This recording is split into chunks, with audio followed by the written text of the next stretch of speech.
Well, yeah, we went to the Forest Preserve, and it was we expected it to be much colder, and it wasn't. It was the weather was pretty nice. I mean, it was still just above freezing, but the location was really nice.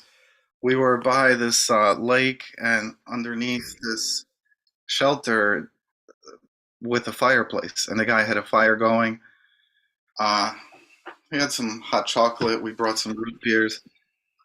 And we talked for a little while. Most of the people didn't show up. It was by the time that we left, it was just uh, me, Lois, Arnold, the host, and this other woman that came.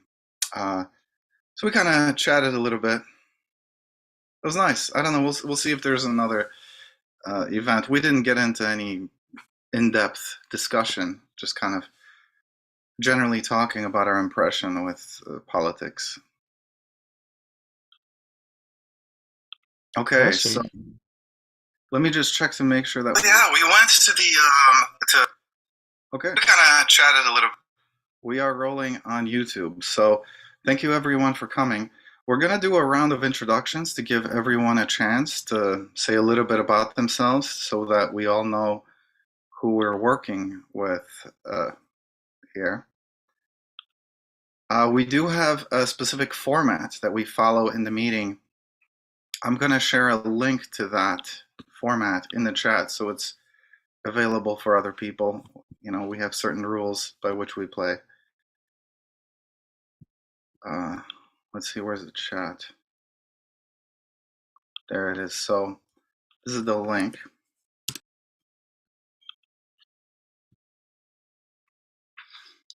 I think this might be a good time to start with reading the opening notes. Then we're going to do a quick round of introductions. Then we're going to have a presentation of today's idea, well, which is actually a little bit different because it's really a whole group of ideas from the My Personal Values community. We're going to see what this, well, we're not quite exactly going to measure. We're going to go down the list of the different values, and we're going to see how people feel about them, what people, what people think about those. It's going to be a little bit of a different format than usual because, we're going to be discussing a range of different values as opposed to one specific idea.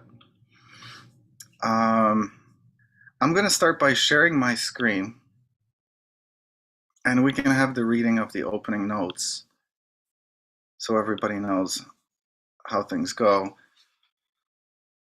Do I have a volunteer? Anybody would want to read this for us? Don't all jump at once, but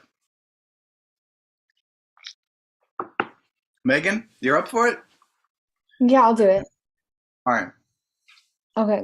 Citizen Assembly opening notes. We maintain the right to freedom of speech. This does not include threats or harassment of other participants. 2, as individuals, we are partial. As a group, we are impartial. We are here to develop our own philosophies and to assist one another in doing so. 3, be mindful of everyone's time. You will have more than one chance to speak. Time limits may be imposed. 4, this community is what you make it. Criticism is cheap. What we want is better ideas. Speak up. 5, focus on advancing your best ideas, not on winning every argument. Be strategic. 6, we are here to do politics, not to comment on politicians doing politics. Take a stand for ideas, not faces. 7, to be presentable at Citizen Assembly, an idea must be written as a plain text document, published for others to see, and copy left for others to use. We use agora-ilp.org to conveniently and efficiently share our ideas. 8, we follow a specific format. The presenter presents an idea, which is 11 minutes max. Then we measure the support in Agora for that idea with just a quick show of hands. Then we deliberate in strict order of claim turns. Raise hands. We conclude with an uninterrupted closing remarks by each participant. Rule number 9, respect your host. The Citizen Assembly Network is inclusive of everyone. but the host of any particular meeting has the right to dismiss any participant whom they are unable to handle. Number 10, to help maintain respectful attitudes and a dignified atmosphere, the proper way to address other participants is citizen and then their name. Number 11, help us help you. Use the chat to share any information and resources that you think are important. And lastly, number 12, the meeting is part of a larger process. We also encourage you to present one of your ideas at an upcoming citizen assembly. I think this is the last one, so maybe another opportunity that Cesare has, which I'll probably share. We also encourage you to organize your own citizen assembly meetings about topics that are important to you.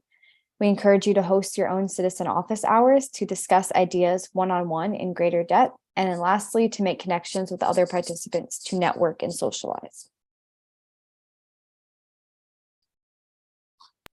Thank you very much, Megan. That was fantastic. You know, my lighting is not ideal. It seems to, I'm getting a little bit of a glare on it. I might try to adjust it later, so I apologize for that, but let me move on with the program. So the next section is going to be a quick round of introductions for everyone to get a sense of who we're going to be working with here today. We do have a very simple format that we use for that. You can deviate from that format if you find it necessary. If you want to say something else that's really important, or avoid saying something that you're not comfortable sharing. But try to keep this to about 30 seconds maximum. Think of this as practicing your elevator speech as a philosopher. I'm putting the list in the chat just for reference. I'm gonna go ahead and lead by example. So my name is Cezary Jurewicz from the nation of United States of America. My main interests as a thinker, that's animal liberation and social and economic justice. Actually, you know, I mixed that up. So it's ethics and economics, but my main concerns as an activist, that's animal liberation and social and economic justice. Do we have anybody who would like to lead us in the remaining introductions? Make sure we stay in order. Call on people. Any volunteers? I will. This is Marilyn. I live in Nebraska. My voice is kind of hoarse tonight. Anyway, this topic of the value system intrigued me, and that's why I'm here. But this your whole agenda is very interesting too. Thank you. You want to call on the people and make sure everyone gets. Marilyn, you want to keep calling on people? Oh, okay. Ethan? Sure, thank you. My name's Ethan. I'm from the United States, Texas specifically. My main interests as a thinker revolve primarily around the philosophy of mind. Particularly as an activist, I guess my concern is the preservation of objectivity of value, objectivity of truth, as opposed to subjective truth, so to speak. Thank you.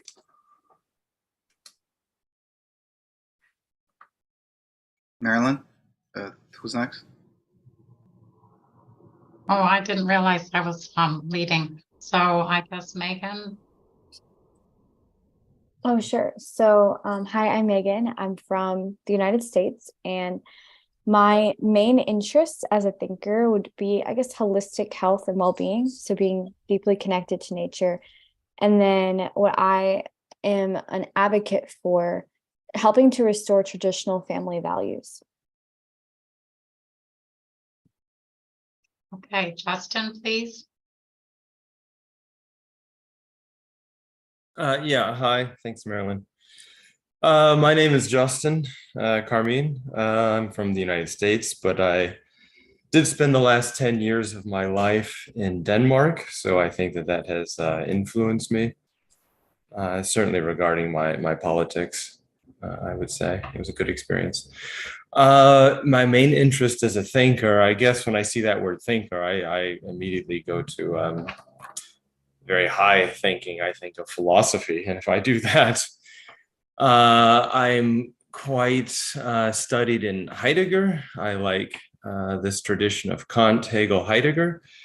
And I'm very interested in using their language of metaphysics to address some of our problems today. That's probably pretty high level, and I'd have to go to more detail. But my main concern as an activist would be, I think in 2017, I was still sitting in Denmark, and I saw Donald Trump had been elected, and this was causing a lot of disruption to my native country back home.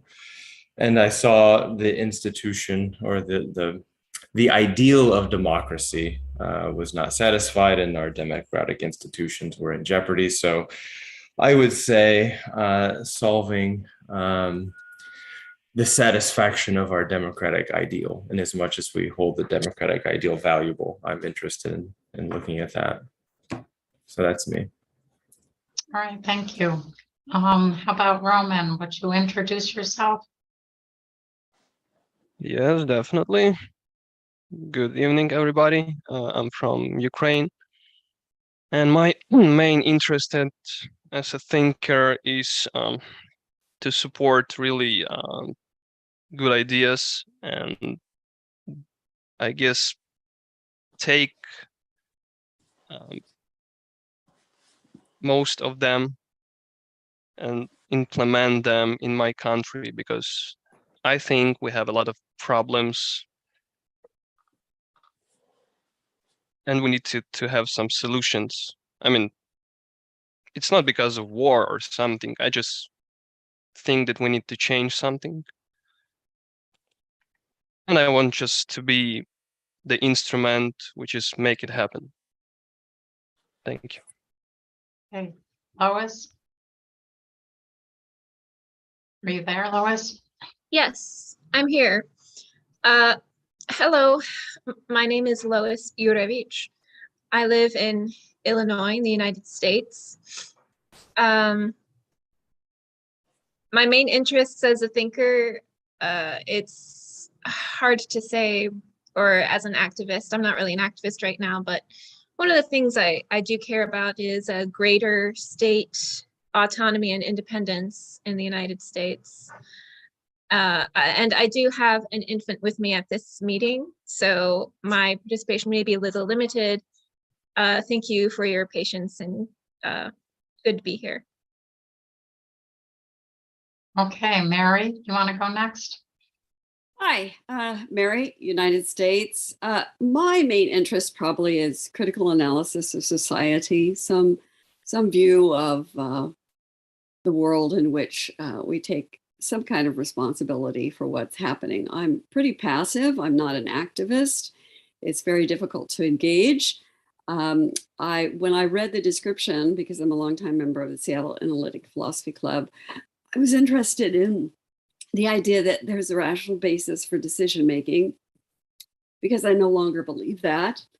And my main concern as a human being is violence, and the epidemic that we've experienced kind of throughout history, and the current reactionism, reactivity in the United States around political speech and thought. Okay, up next is Ella. You there, Ella? Yes, can you hear me? Yes. Okay. Yes, Ella from the Midwest. I can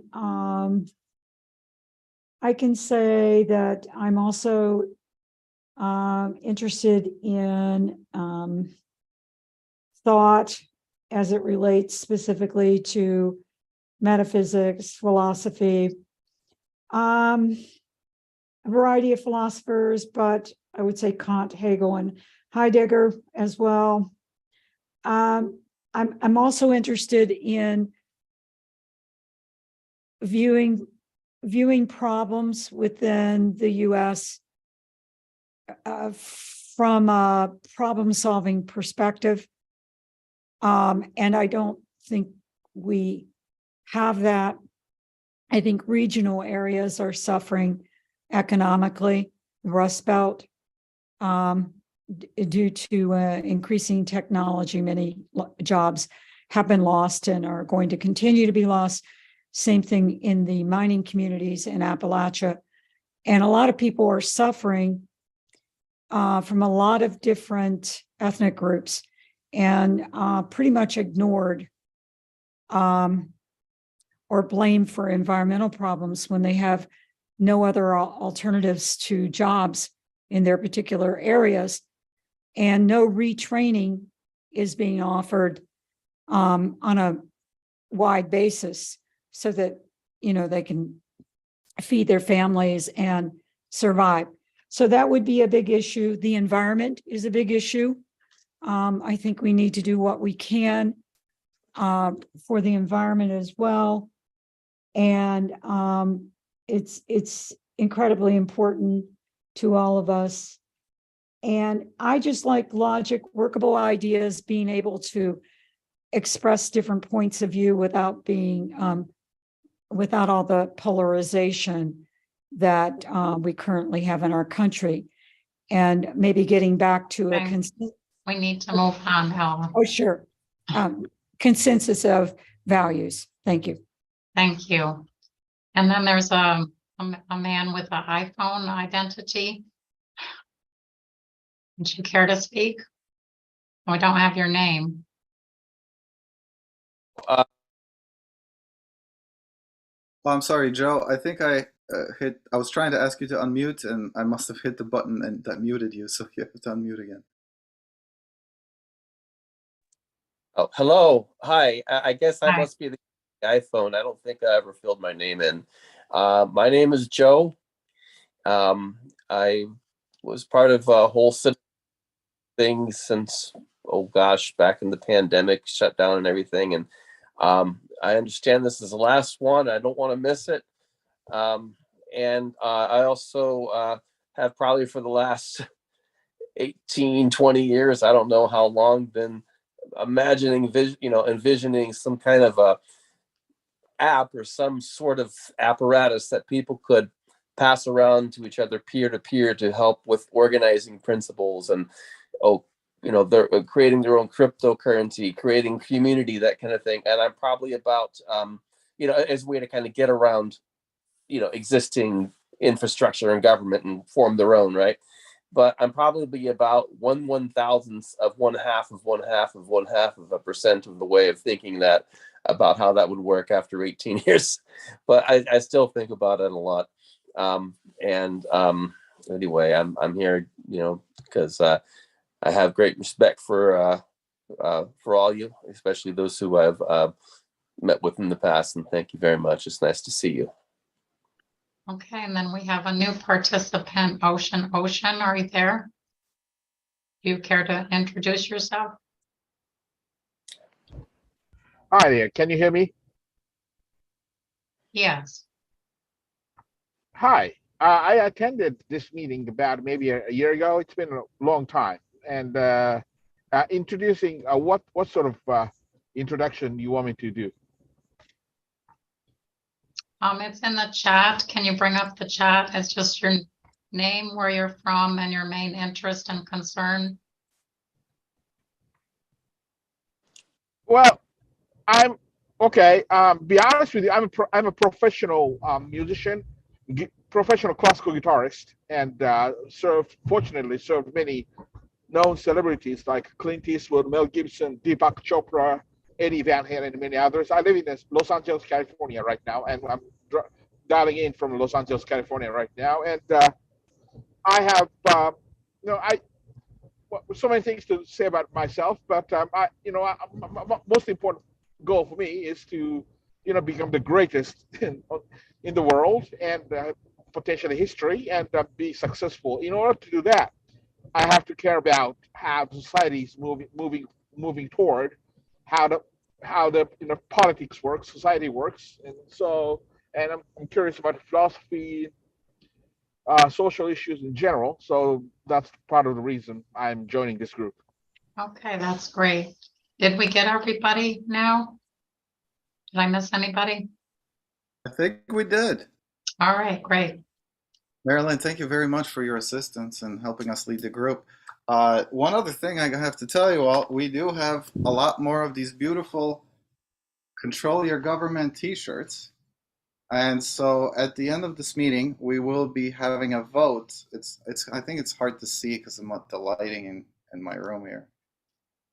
So it says Control Your Government. It has the International Logic Party logo on it. On the back, it says International Logic Party, and then it has a visual representation of the Agora platform, the worldwide stock market of ideas, which is what we use to organize. So we're going to have a vote. By the way, we're going to be using the approval voting method to do that. And I'll be mailing out, to one of those beautiful shirts to whoever is the winner. The other thing, before we get into the presentation, there's not so much to present. It's going to go piece by piece, the different values. But before we do that, I do want to give, some of you did not have a chance to familiarize yourself with the technology that we actually use to organize this information. So I want to give you a quick walkthrough, and that will actually lead into the presentation of the idea. So it's kind of going to be combined. But basically, the big thing that we're doing here is we're enabling everyone to participate in real deliberative democracy. Whereas usually there's not enough time to have a meeting to have everyone speak, like especially if you wanted to include everyone in your city or everyone in your country, everyone in the world even. There's not enough time to bring everyone to a meeting and give a chance for everyone to speak and for everyone to be heard. But our technology solves that problem by enabling us to decentralize that meeting, to have many different meetings at many different times, but then actually aggregate whatever the people have decided individually from what they've learned throughout those meetings. So people develop their own philosophies within the Agora platform, and then those ideas, the ideas that actually construct someone's entire philosophy, their entire ideological profile, those ideas are aggregated to show an index of which are the most strongly supported ideas within a population. And so we can actually algorithmically identify who are the best people to represent those ideas in governance. So there's a very simple algorithm that basically, well, like I said, ultimately we are organizing as the International Logic Party, a party that doesn't represent an ideology, but rather a logical democratic process. And so, but the party finds its candidates by using the algorithm of who are the people who most closely represent the will of the people. So the Agora platform enables all of that to happen.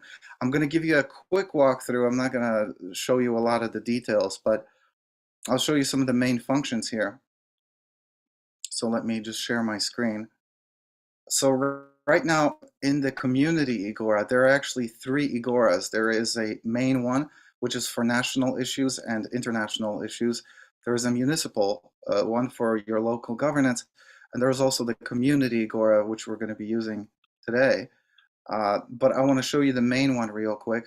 So for example, this is my ideological profile. This is my political, existential, social philosophy on society at large, really. And there are all kinds of different ideas here. Mostly, about half of them really pertain to economics. The other half pertain to philosophy and social issues. But so you can think of this as my book of political philosophy, and each one of these ideas is like a different chapter. Normally, the way that you read a book is you read chapter 1, then chapter 2, then chapter 3. You don't have to do that. You know, I could discuss any one of these ideas with anyone, but it usually makes sense if we're going to talk about fairness and economics and so on, it might make sense to actually read these preceding ideas.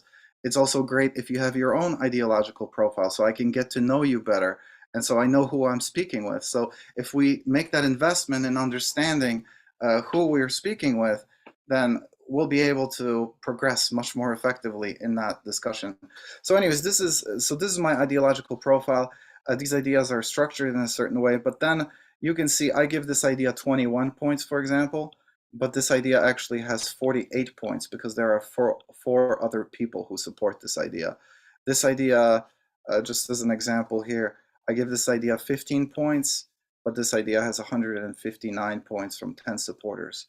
And you can also look at the idea dominance index over here in the idea screen, which will show you all the different ideas according to which have the most support from the people. And so this is the #1 idea in the world within our system. That's the one I was just showing you, 159 points from 10 supporters. Your voice can make this idea rise. Your voice can make this idea fall. If you persuade people that they should not support this idea, then this idea will lose points. Or if you think it's a good idea, you can go in and support it. But this is how ideas move on the index, is by people learning and by people supporting the best ideas that they can find. And of course, like I said, this is the campaign function. This is to find candidates. I'm not going to get into that right now. But the other thing I wanted to show you, so this is the municipal one. So far, we probably use this one the least, but we don't have any enthusiasts, local governance enthusiasts here. We haven't had too many of those, so that one has been used the least. But today we're going to be using the Community Agora, which is for organizing. Any other group of people can use this to make their institution more democratic. And so I just wanted to show you there are several communities that everyone is a part of by default. So there's an Agora development community, which is for ideas about how to make this platform better. There is Truths We All Should Know, Stories We All Should Hear, World's Biggest Challenges. By the way, just last night, we watched a really interesting documentary about pesticides and how they're just wiping out the insect population. So I'm going to be soon writing an idea in this particular community to share that documentary with others. There's a citizen assembly community for basically helping us organize as citizen assembly for how to run meetings better, things like that, how to connect with each other better. Shaping culture, that's one of my favorites. We don't need politicians for any of this. This is all just things that we do on a regular daily or weekly basis. And if we have good ideas for that, if enough people practice those ideas, then we can really transform culture in a much more thoughtful way. There's also a Media We Can Trust community, which is for sharing really good media outlets. So by all means, if you got something, throw it in there. Also, businesses to boycott. You know, if you think there are companies we should know about that we should not be supporting, you know, or businesses, then by all means, you know, write about that. My favorite books. And then here we are. This is going to be today's topic, my personal values. The last one, by the way, is, well, it's not the last one, but it's bucket list. Haven't done anything with that. But so my personal values, I'm going to shift to this one here, to my personal view. So this is my home screen. Let's look at my personal values.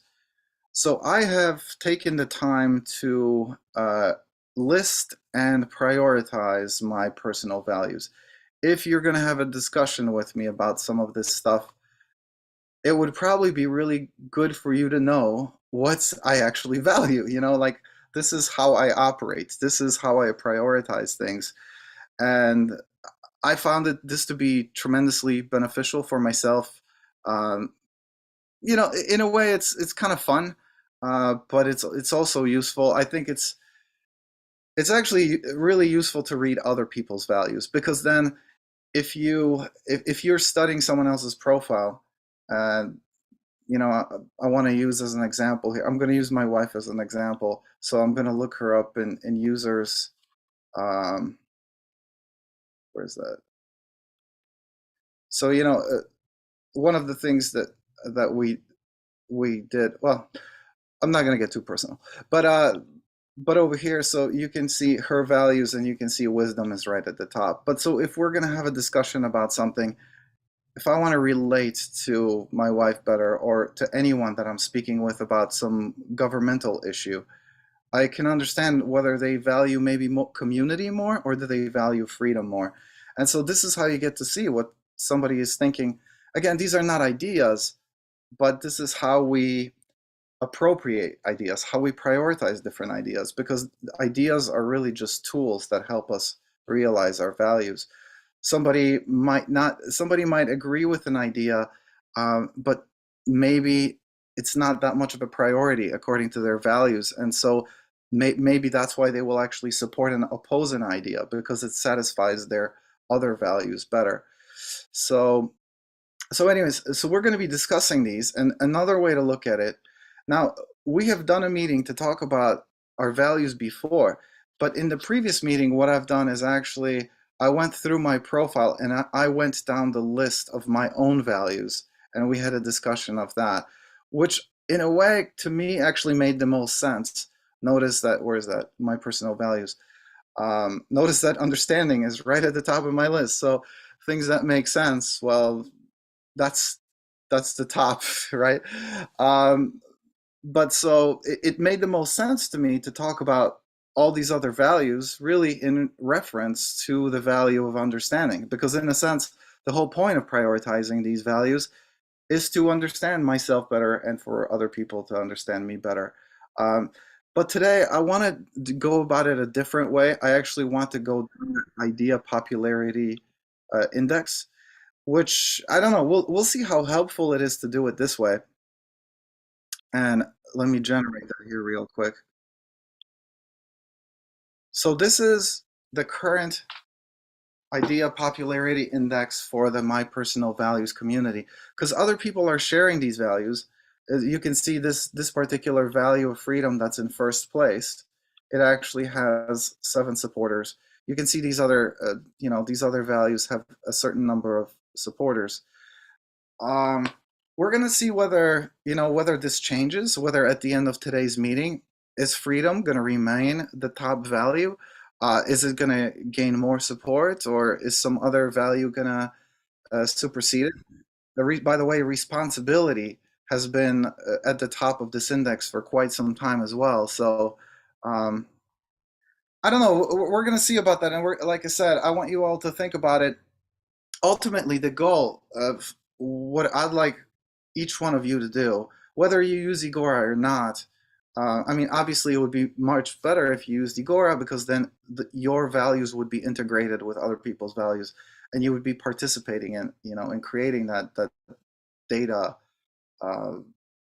charts, that information set. But if all you do is for yourself, even during the meeting, you might want to, if you're not registered, if you're not too tech savvy, or you just have one device, you might want to get a piece of paper and write down some of these values, try to organize them a little bit and see what works for you. We might share some stories. I don't know what's going to happen. Like I said, this is going to be a little bit of it's less formal. Today's meeting is going to be a little bit less formal. We're still going to speak in order. People are going to raise their hands, but I guess it's going to be a little more casual, maybe. Like I said, less ideological. It's going to be more about yourself, what makes sense to you, as far as these values go, and maybe, how that pertains to society. So I think this is all I want to say about that. Again, having a pen and paper by your side is probably going to be really beneficial. We're going to be doing the drawing at the end. Oh, and one last thing before we, this is kind of an announcement. So this is going to be the last citizen assembly that I organize, because we're going to be shifting to a different format, actually going in 2 different directions at the same time. One is that I'm doing my citizen office hours, which is a one-on-one time where people can come and speak with me about any ideas, any issues. And I also encourage everyone else to have their own citizen office hours. Make yourself available to your fellow citizens to discuss these. So that's going to be a more focused session as opposed to this larger group discussion and citizen assembly. The other thing that we're going to be doing is we're going to be making a show. We're going to be doing a program called Agora versus Headlines. And the point of Agora versus Headlines is we're going to try to present a news story to the best of our ability. We don't have any professional journalists on our team right now, but so we're going to do the best that we can. Hopefully we have like a panel, but we're going to try to present what happened in the world. And then we're going to try to discuss which of those ideas in Agora would actually solve the underlying problem behind that current event. Whether it was some devastating economic policy or some terrorist thing or criminal justice, whatever the headlines are, We're going to try to tackle them using the Agora platform, and then we're going to try to engage the audience in in deciding whether they agree with us, whether they think those are we're offering the best solutions, or whether they have better solutions. Anyway, so we're going to try to do it more in a show format, but I want to put this up for all of you. If you would like to join our team and work on this project, then please do reach out to me later at the end of the meeting. So just keep that in mind. So in a way, this is kind of like an audition. not really, we're looking to work with anybody that wants to create something like this. We'll find a way to all collaborate. But so just keep all that in mind. So instead of meetings, we're going to try to make things more interesting and do a show. Hopefully that will inspire someone else to organize more citizen assembly meetings. So, okay, let's move on to the discussion. We're not going to do a show of hands, I suppose. Well, we might do multiple shows of hands for each one of the values, but I guess let's you know what, I'm gonna throw this out there. This first value, actually, we'll see if this makes sense. Taking it, going down the list, down the popularity list. So freedom is the top value. Notice, I don't think I must admit I wrote this. This was supposed to be a tribute to Braveheart, but I don't think I actually wrote it the way he says it. I think he says freedom, which would have implied a lot more vowels here. So I don't think it's really, if it could be written better. But anyways, it's freedom, right? So you can say freedom however you want. Anyways, you can see that this value is right at the top. It not always has it been at the top, but I'm going to open up the floor. Whoever wants to speak next. And if you want to talk about one of the other values, by all means, if you want to jump ahead or go down the list, we're not going to have time to go through all of these. So it might make sense that we are keeping things a bit fluid. So let's just raise hands. Whoever, we're going to speak in the order of raised hands. So Ocean, you have the floor. Yeah, I have a question. So when you say freedom, what does that really mean in this context?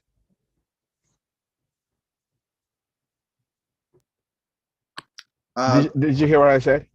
I'll answer your question when it's my turn to speak. So, did you have more to say? Well, I'll tell you what I think. Then you can respond to me. Now, yeah, freedom is a great thing. Freedom as opposed to oppression, dictatorship. Yeah, each one of us get to choose however we wish to live. At the same time, freedom means also I'm free to be selfish, or somebody might be free to divorce whenever they feel like it. How much divorce rate we have today. So freedom can mean so many things, and we take the word freedom for granted for anything absolutely good. So that's why I asked you the question. Okay, thank you for clarifying a little bit. I have my hand up next. So maybe let me start addressing this by looking at where on the list the value I personally have, the value of freedom. I don't actually remember exactly.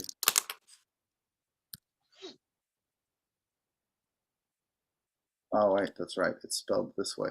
So for me, it's 14. So it's pretty far down the list. There are quite a bit of other values ahead. Yeah, I've heard all your values. I want to thank you for that.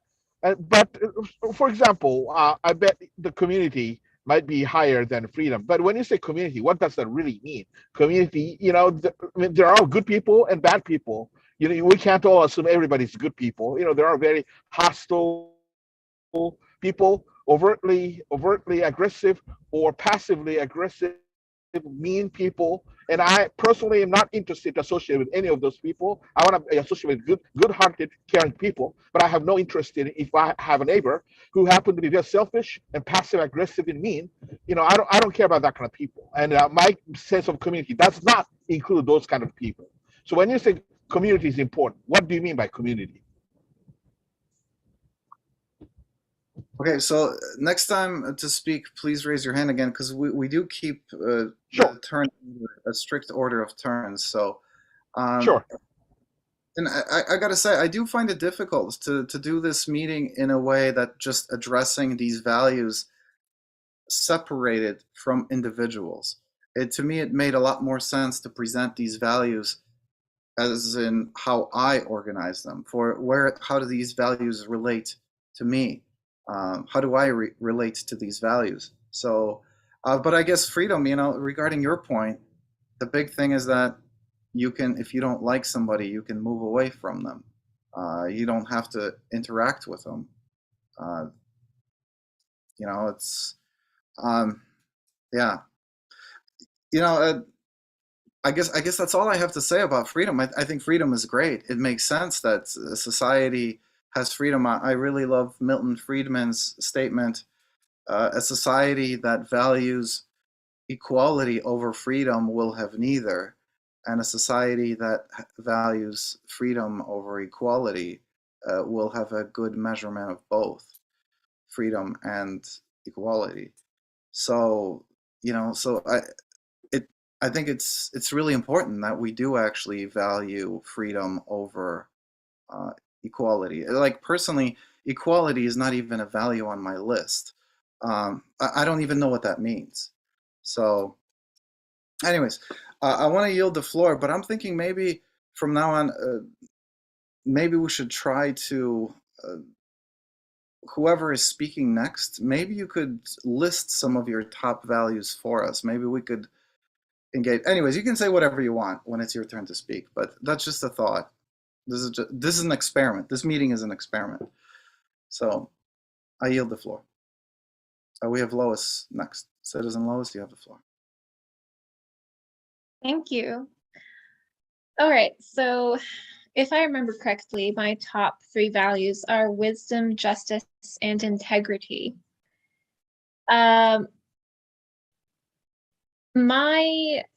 quick snap judgment on ranking values was ranking them in order of precedence rather than importance. Because to me, if you value freedom more than anything, then that results in really anarchy, because if people are free to do whatever they want, where does law come in? Where does order come in? So this, I think, if I have freedom, it's the last value on my list. And I have other things like safety first, safety before freedom. And also, I just want to comment, I think it's really interesting. I noticed when Cesare had my values profile pulled up, my first value is wisdom, and there's only one supporter of this value, when the community is supposed to be a community of philosophers, and philosophy means a lover of wisdom. So I don't know, that's sort of interesting to me, but anyway, that's all I have to say right now. Thank you. Ethan, Citizen Ethan, you have the floor. Thank you. I guess on the subject of freedom, my particular conception of it is something along the lines of, I would see it more as like an intrinsic value, something that doesn't really, it's not really being utilized as a means to an end, so to speak, but it's kind of implicit in human existence. So your quote you were mentioning there, kind of, I've heard it phrased kind of differently, where it was like, if a society values liberty over, or safety over liberty, then they deserve neither. I think that's the quote, and it was similar to yours. And to me, since it's an intrinsic value, and like was just mentioned, I don't see it so much as the best value to put at the top, because likewise, I do agree that it would devolve to some sort of anarchy at some point. And so structure needs to be placed somewhere along those lines. And so I guess my idea of freedom is that it is intrinsically valuable because we have freedom of choice, freedom of will that's given to us, in my opinion, through the human soul. And so it's kind of like something like a soul's right to breathe. And so it's important to maintain the fact that we have free choice and that we have individual value intrinsic to just being in existence. The human dignity has to be held there. But I think of freedom as something that has to be modulated by some sort of structure that's built upon the idea of safety and maintenance of life overall. So ultimate freedom, probably not the best thing at the top, like was just mentioned, but is certainly implicit and intrinsic value. Thank And you. that's it. Yep. Citizen Megan, you have the floor. Okay, so I agree with a lot of what Lois said in the beginning. I think freedom is great. I think feeling free to be yourself is such an important part of being a happy human. But at the same time, there does need to be some level of structure. Now, where that structure comes from is up to debate. It's probably best coming from like a strong family structure, strong family traditions that you follow. Because when it's centralized structure, then we can run into a lot of problems, whether it be socialism or communism in the long run. You can have problems if the structure for how to be and how to live is from a centralized source. What probably could work though for structure is if you have different small scale communities because how some people choose to live will be very different than how other people choose to live. And I don't think everybody should have to live the same exact way. As I'm sure ancient tribes thousands of years ago that lived in different parts of the world, they probably had their own different traditions, their own different dances, their own different ways of living. So I definitely think if feeling free as an individual is important, but that individual needs to recognize that there are actions and consequences. And technically you can do whatever you want, but you are going to be faced with consequences for those actions. So that there should be some kind of structure around that. Okay, I yield. Thank you. Citizen Mary, you have the floor. So it's an interesting question related to deliberative democracy about what values inform deliberative democracy. The only way I can think about it is in terms of policy. So recently, and can't quote text and book and chapter and verse, but there was an inquiry in the United States Congress into built-in obsolescence in farming equipment. And as it was, historically, farmers have always been able to maintain their equipment. If it broke, they could fix it, they could order parts. With the introduction of technology, this became much more complicated, and farmers were no longer equipped to do software updates and repairs to systems that were in the hands of developers and large companies. So what values affected the decision to require certain manufacturers of equipment to not build in these types of technical issues for persons who had traditionally been able to service their equipment? So is it freedom? No, because we don't want people, we want the people who own the equipment to be able to maintain it. That would be quote unquote their freedom. We don't want the technological service companies to maintain the equipment at the expense of being able to raise crops and do seasonal development and all that kind of stuff. So one of the things that I've always thought about in terms of deliberative democracy is what are your beliefs and how will those beliefs inform policy decisions that have to be made about trends that affect the quality of human, plant, animal, rocks, life.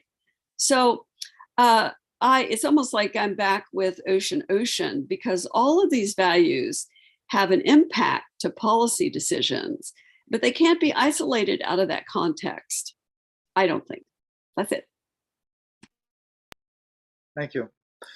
This really brings me back to this, I wanted to try this as an experiment to do this meeting going down the list of what are the most popular values, I guess the IDEA popularity index. But these values, they seem to be kind of, I don't know, I don't find there's that much to say if it's not out of, if it's out of the context of how I prioritize my values. I mean, freedom is great, right? I think everybody likes freedom, but until something else, but until it collides with something else. So what wins in that collision, which is where the value of prioritizing the values demonstrates itself. Regarding the planned obsolescence of things, that's an interesting point. I do think that manufacturers should be roughly free to sell whatever product they want. If they want it to break at a certain point in time, good on them. If you can figure out how to prevent it from breaking, good on you. You know, you just made that product last that much longer. I think things are just getting more complicated that people can't do that maintenance on their own. Basically, you're just renting stuff instead of buying it. So you could always just plow your field with, with yourself. You could just pull the plow like people did for hundreds of years if you don't like the other products, right? So I really do value freedom in that regard, even if some people don't like it, because that's the beauty of freedom. And if they have the freedom to move away if they don't like it, or do something else somewhere else. I guess moving on, and again, I don't really want to dictate how this meeting is going to go, just because I'm the host. Technically, during the deliberation, just we speak in the order of turns. But I guess it would be interesting to actually engage everyone here in listing some of your values. So if you are willing, then I would recommend when it is your turn, maybe share with us what is your top value or what are your top 5 or top 3 values. But I'm going to pause here. So I yield the floor. Citizen Lois, you have the floor. Thanks. So seeing freedom as the top value in the personal values community, I'm wondering, and it has a score of 7. So I'm wondering, does this mean that 7 different people possibly gave it 1 out of 23 points? So maybe there are a lot of people who value freedom, but possibly they all agree that other things should be prioritized, or it's also possible for there to be 2 supporters and one gave it 4 out of 23 points and another 3 out of 23 points. I think just a quick point of clarification. No, this is just popularity. This does not have a weighting assigned to it. It's just popularity. Okay. So that doesn't necessarily mean that the majority, no wait, not the majority. So this doesn't necessarily paint a picture of the community valuing freedom over everything. It just means that more people share the value of freedom than anything.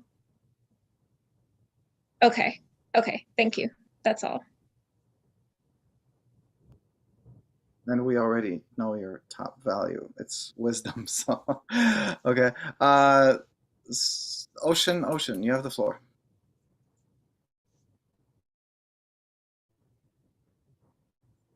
Oh, can you hear me? Yes. Can you hear me? Oh, okay. Yeah, it's been a while since the last time I joined this group, so I want some kind of a clarification. I'm of course for the idea of democracy instead of dictatorship or autocratic society. However, what does really democracy mean? I'm curious to know from each one of you, because you guys seem to be a very intelligent thinking person. 49% of the people supposed to be the victim of the idea supported by 51%. It's it's in other words, majority of the idea supported by the majority always win over minorities. To me, movers and shakers and any great artists, geniuses are the minorities. They're not the majorities. So what do you mean by democracy? So we vote. We think anything by the number of the people support it. I'm a little bit wondering about that. And part of the reason I think this kind of group exists is because we see the problem in the world. And most important problems to me is that corruption. It's not all the games, whether free market or the politician is being bribed by the big money special interest group. They don't care about the people anymore. And there are plenty of examples of the voting rigs, so forth. Nowadays Google has been doing the best to censor everybody. I think I mentioned that in the forum, that the biggest problem is democracy's risk, meaning big tech like Facebook, Twitters, and Googles, they censor the hell out of any ideas which they do not coincide with their own private agendas. So we are very near, we're like almost no different than North Korea or communist China.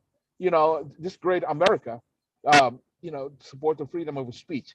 So censorship, we're now living with a censorship. You have to go to certain search engines like Yandex, YANDEX. It's because you can't find any useful information at Google anymore. So democracy at risk. And what does it mean to be in democracy? If you're a part of the 49%, you're supposed to yield to the 51% and so forth. And how do you fix the political corruption?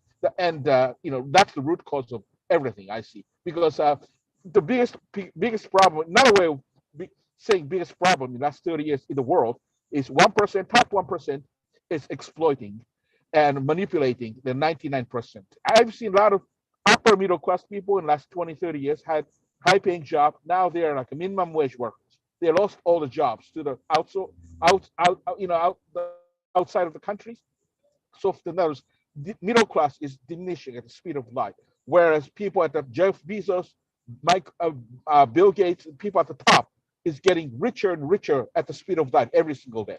That's the danger to democracy to me. So those are the problems I just wanted to spell out. Thank you very much. Ocean, real quick, what is your top value? Oh, I said all my concern is how to become the greatest guitarist in the world. I'm kind of known to I'm not famous as Eddie Van Halen or Bon Jovi or so forth.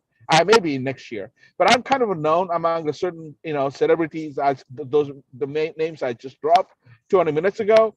So I'm on my way to be the great historical kind of a guitarist. So that's 99%. In order to thrive, my talent, I don't want to live under people like North Korea or communist China. I'd like to live in free, prosperous countries. But the free, prosperous countries is dying right now because of censorship. All those greedy people at the very top are exploiting the system, and no more fair democracy anymore because of the rigging in elections, censoring.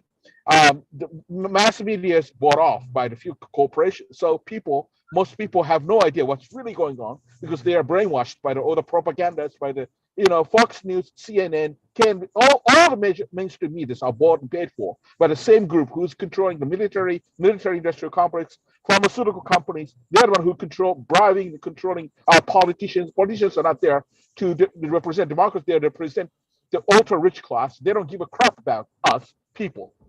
So my value is to become the greatest guitarist. In order to do that, I'd like to be in fair, free, prosperous countries. But prosperous that once was dying in my very eyes. So that's my concern. Thank you.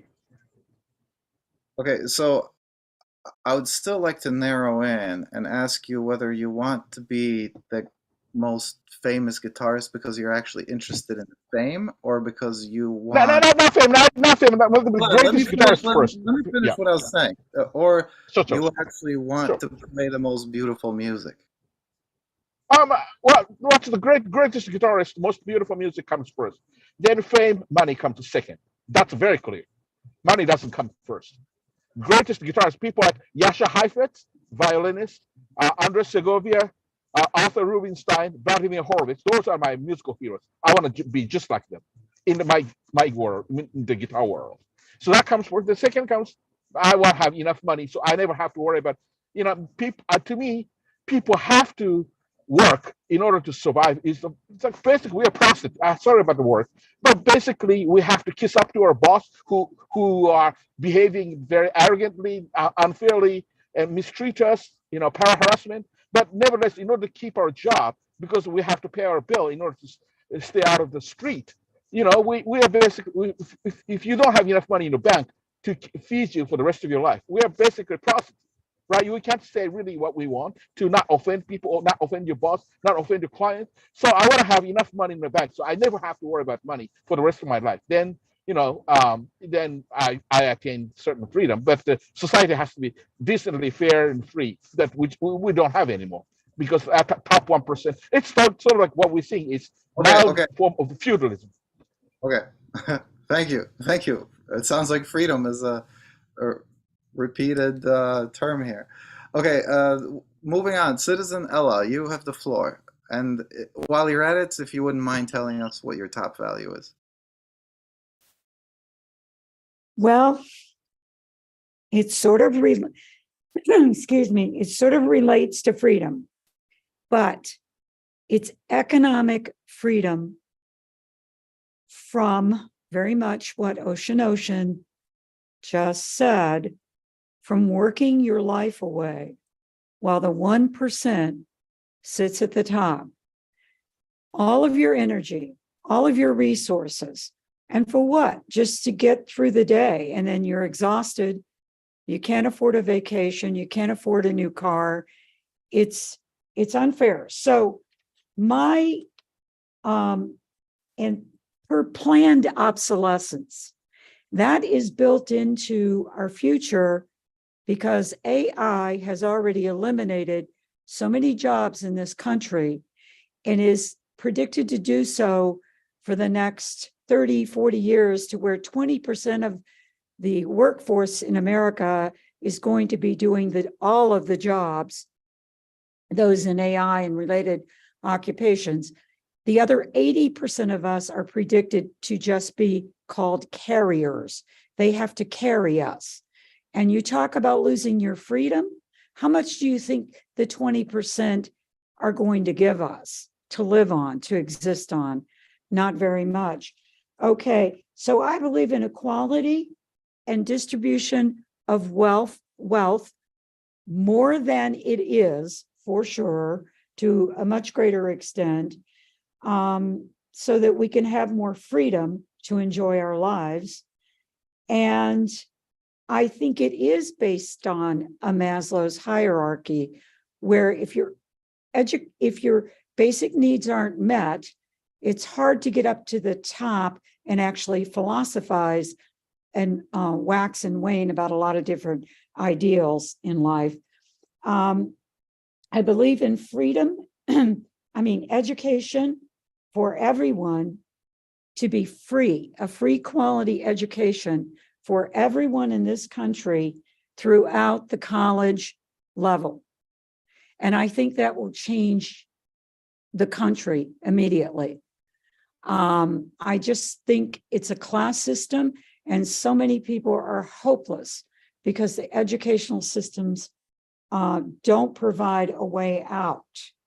I would say that freedom is the last one, or I'm sorry, the environment I would put before freedom, because I really think we have to retrain workers, get them out of these factory jobs because they're becoming obsolete, but retrain them with green jobs, making silicon chips, whatever. We can't leave them to starve and their families. Same thing in Appalachia with the coal. And I would say, and it sounds like it's opposed to that idea, but it's not. They can both be done. We need to do something for the environment. I mean, I think we all love nature, and we want to keep it in this country. So those are my thoughts. Thank you. Thank you. In your top value, did you tell us? If you don't want to, that's fine, but. if I had to prioritize, I would say if I had to choose one, it would be more equality economically in this country, more distribution of wealth. But I think responsibility, everyone has to work for it. But be compensated for it more than they are. Thank you. Citizen Joe, you have the floor.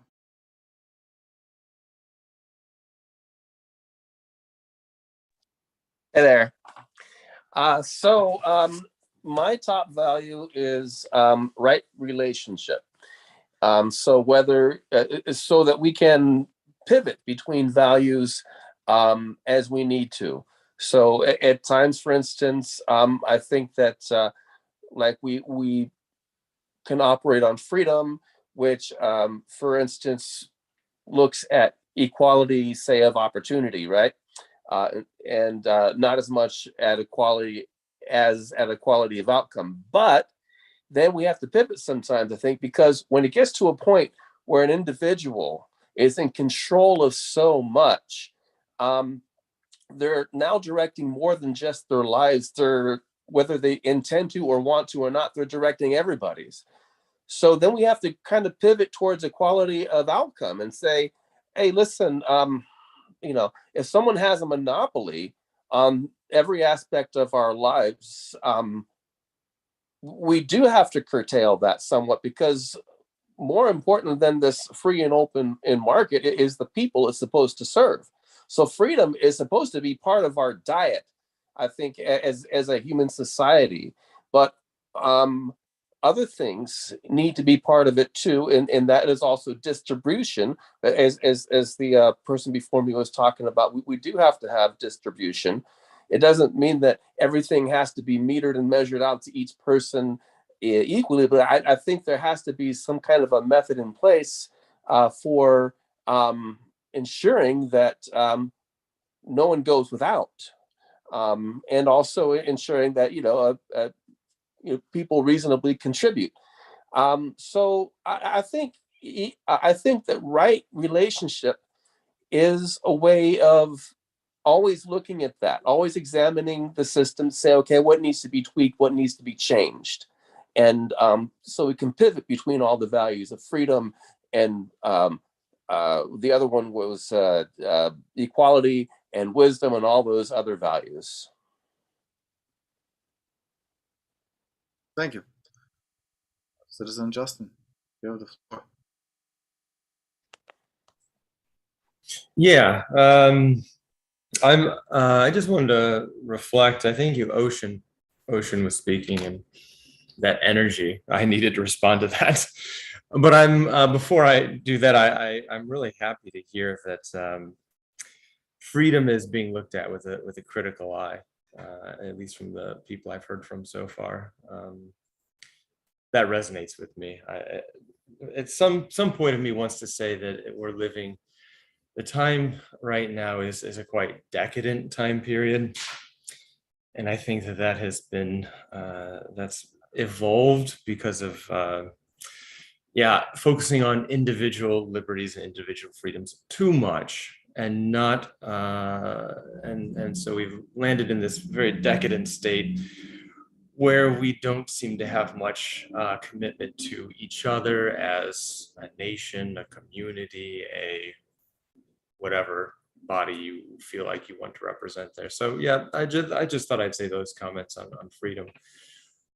Based on what we're living in today in America, I wouldn't put it high. Now, if I was in Russia, my wife is Russian, maybe I would feel differently about freedom living there.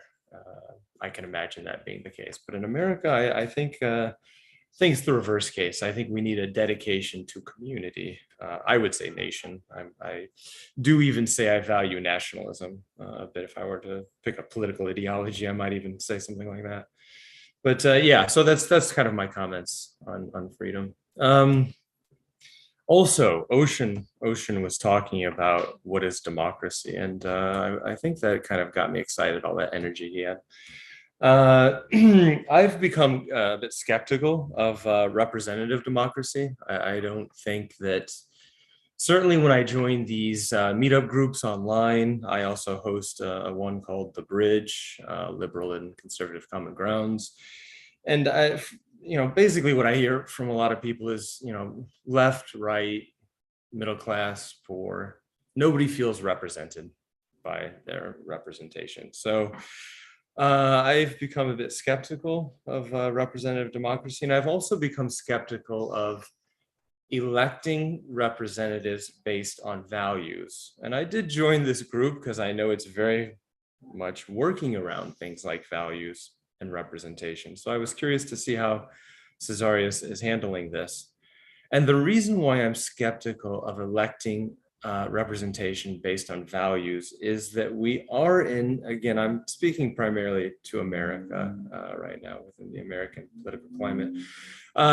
We heard a lot about the culture war during Trump presidency. I think we still hear about it. And this is, I think, a result of an overemphasis of values. Like, these are my values, I'm not going to budge. And rather, I'm going to make an enemy of those people who have different values from I do. So we see a polarization. So I've become skeptical of prioritizing values as the discussion point.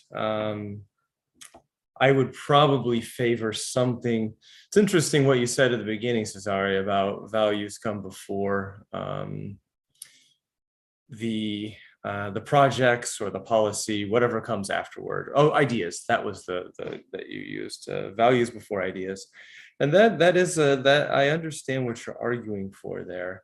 Though I have to say I like the idea of animating ideas over values, and there's a reason for that, and that's because ideas, at least for me, it takes away from the subjectivity and puts attention on an object, being an idea, a policy, a project, whatever it is.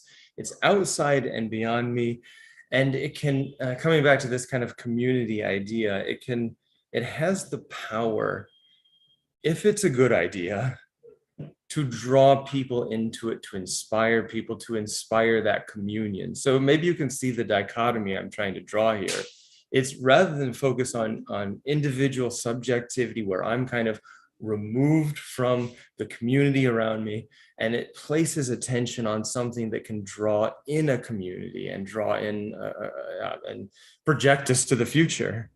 So you could, and I get your point, you could argue understanding your own self is required first, but I think often, I'm an artist, much like Ocean, and I often find myself, when I'm creating, merely drawn to create. It's not like I'm the master creator of something original.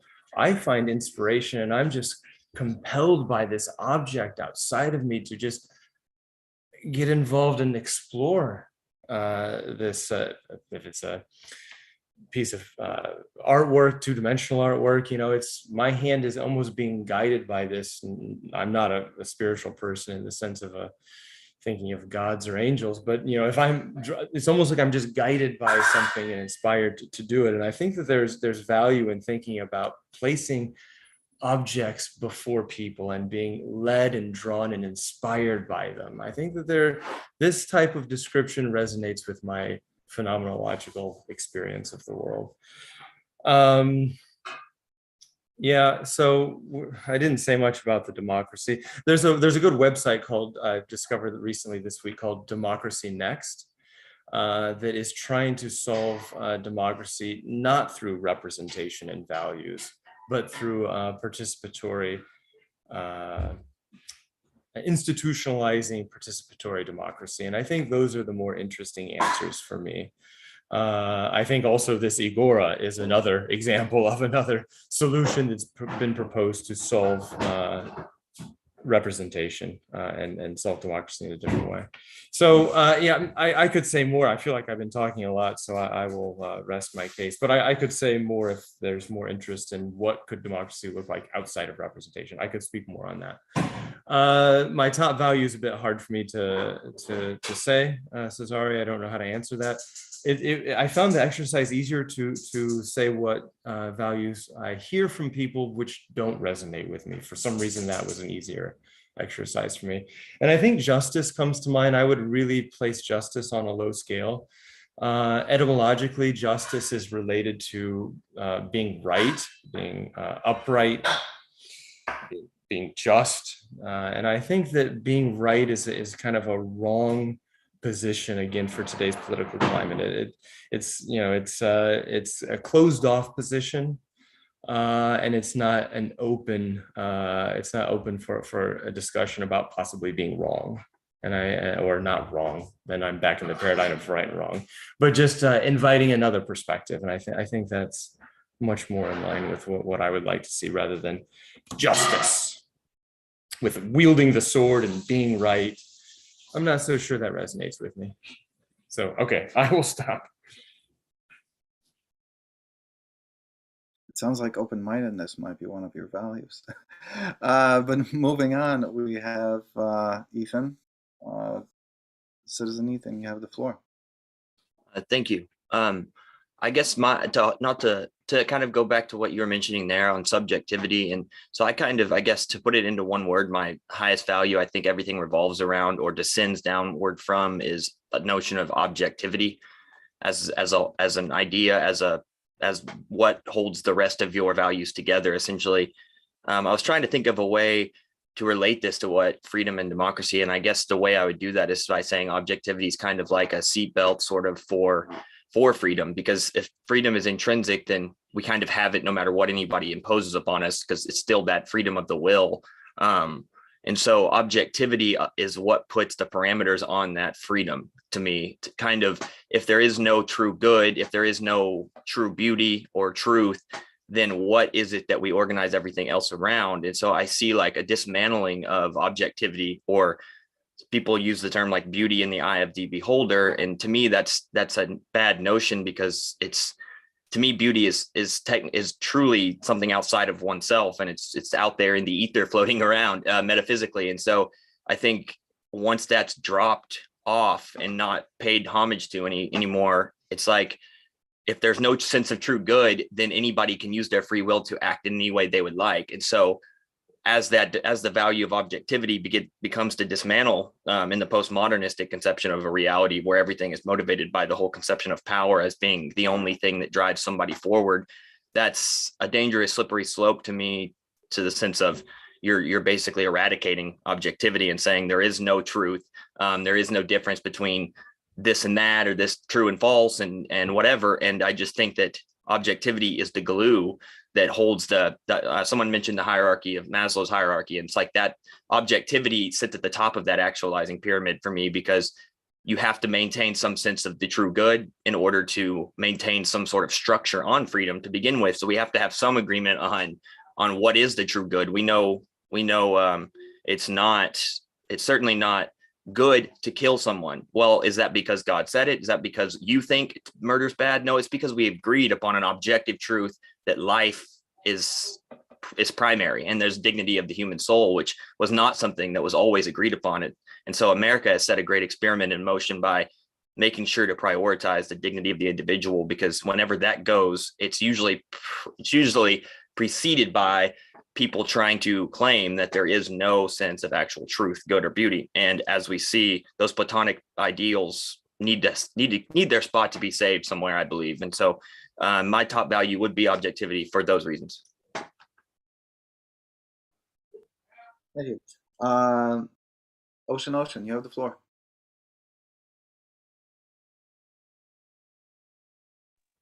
Yeah, quick two comments. One lady said about 20% of the entire job will be taken care by the AI, which is disastrous. But what I heard from I could be wrong, but the World Economic Forum, I'm sure many of you know, one of the most influential, powerful group. It's a subgroup of the Davos, and you know what the Davos group is, right? And so the World Economic Forum, Klaus Schwab, student of Henry Kissinger, he's like a true kingmaker. He's, to me, Kissinger has more influence than puppet president we have. But anyways, student of Henry Kissinger, Klaus Schwab said within 10 years, 90 to 95% of all jobs, even including essential jobs such as accounting, will be taken over by the AI. In other words, 90 to 95% or more, potentially more, will be forced to live under the government welfare, like a universal basic income. In other words, most of us will be forced to live under $700 a month, probably eating only cat food and in a small prison cell like environment. So say goodbye to all the freedom and prosperous lifestyle most of Americans had for the last 200 years. So which is a disastrous, it's probably the end of the democracy. But that's coming probably within 10 years because AI will take over according to their estimation. So that's even, it's much more nightmarish than 20%. But another thing is, I appreciate the last person's comment. You know, there must be objective truth. I wish that was true because, but from my experience, not many people appreciate the beauty of the Mozart, Beethoven, or Bach as I do. You know, they prefer like a Madonna or Britney Spears or some noisy music over music of the Beethoven. So I'm not sure there's actually objective, absolute truth existing. And you know, the sad fact, the objective fact is that every time this country was in big economic trouble, it was the war who saved our economy and a lot of employment. Good example is the World War II, after the Pearl Harbor, I mean, after the 1929 crashes. You know, President Roosevelt did everything, New Deal policy and everything to save the economy. But nothing really worked until the Pearl Harbor took place and this country was sucked into the World War II. Then our economy thrived like crazy. And we have the golden age of American life in 1950s. So it's all happened because of the war economy. And look at it in 2000, we had a big tech bubble in the stock market throughout 1990s. But right before the September 11, it was plunging day by day, plunging. And we were very pessimistic about it. But September 11 took place and we were in a total war mode. Then stock price came back and more employment, economy started to thrive. So killing a lot of people. So we are basically living on mass people's bloodshed, suffering, and tears. And when we were using our iPhones and smartphones, we are exploiting a lot of like 16-year-old, 17-year-old teenagers, girls, you know, who live in China, Thailand, Vietnam, you know, and they have suicide tendencies because many of them working under the slavery labor factories, and they get depressed and they suicide. So every time we're using smartphones, computers, or riding a car, just remember we get to live this high standard of living based on so many other people's blood, tears, and suffering. So that's the sad truth about it. We shouldn't ever forget about it. Thank you very much. Thank you. Megan, you have the floor. Thank you. First off, Ocean, I really vibe with you. It's cool to hear the ideas that you're sharing. Well, I think that we can all agree that our society is very broken. And I wonder how did we get here? It was such a long time coming to where we are now. It's really sad to see. I think something that I really value also is individuality. I think every single individual was gifted with unique gifts and something unique and beautiful to offer the world. But unfortunately, in our society, that gets pushed down and limited in the school systems and throughout. All the systems we have in place today, the unique gifts, the unique individualities are not encouraged. Like, for example, music, like Ocean is a guitarist. And I'm not sure what your childhood was like, Ocean, or what you experienced, but I'm sure that in schools, they probably didn't encourage you to do that. They probably didn't encourage you to pursue your gifts or your passions, but that's probably such an essential part of and to who you are. So I like to think about what at a most basic level would humans, our ancestors, value, humans in nature. because we have so many artificial things in society today, it's very easy to get distracted. But at a primary core, if we bring us back to our very animal state, what are the things that we value? And of course, nature. So I'm sure that all humans in nature probably value like the beautiful running streams of water, or maybe the snow when it comes, if they could keep themselves warm, or just the different beautiful sights in nature.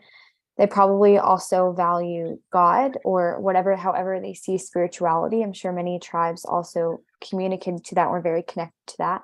So they also value good food, so a good hunt, a good catch. They definitely value family. They had lots of children, and they valued community. They lived in tribes. Also, leisure and fun. I think that is also such an important part of being human, which is why I think it's so great to focus on the things you love to do, because at our most basic primary state, that's probably what we focused on back in nature.